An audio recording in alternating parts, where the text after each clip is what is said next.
مرحبا يا ضيوفنا ترحيب زين عد ما تدري هما ليل المخيل يا هلا باللي لهم وسط السويداء قدر عالي والغلا لهم نشيل هلا بالحضور وفي لفكم فرحنا طب باسم ام عبد الله ترحيب قيفاني على الهيل والكمبود والعوده والاطيابي كرمه وظيفه من الضيف والعالي في زايد فرحهم عبد الله في الفلاح يا حي الوجوه المذ والقصي مع الداني بحضوركم افخر مع جملة الاقراب يا اهل الوفا والطيب والعز والشان زانت فرحتي بقدومكم والفرح يزداد يا من في الحشا مقداركم والغلا زايد يا اهل الجود والنخوه والامجاد والطالب فوق عيوننا من ذلكم والله الشاهد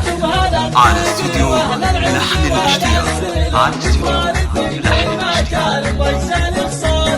يا العجوان اللي ما راقبها رقت للنجوم وافعالكم دايما ترجع بميزانها دايم لكم بالجمايل صيت وايضا علوم واهل الوفا تتبع خطوات جدانا سقم العدا في المواقف عوق كل الخصم وانتم اهل الطالع في الهيا والفرسانه المجد يشهد لكم في كل ساعه مدون في التاريخ ودواوينا وختامها مرحبا يا كل ضيف معازوم باسم ام عبد الله حي كل ضيفانها مرحبا يا ضيوفنا ترحيب زايد عد ما تدري هما ليل المخيل يا هلا باللي لهم وسط السويداء قدر عالي والغلا لهم فقط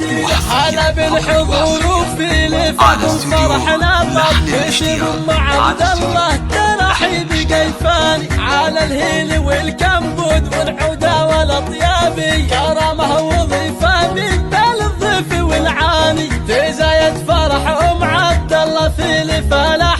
يا حي الوجوه المذ والقصي مع الداني بحضوركم افخر مع جملة الاقراب يا اهل الوفا والطيب والعز والشان زانت فرحتي بقدومكم والفرح يزداد يا من في الحشا مقداركم والغلا زايد يا اهل الجود والنخوه والامجاد والطالب فوق عيون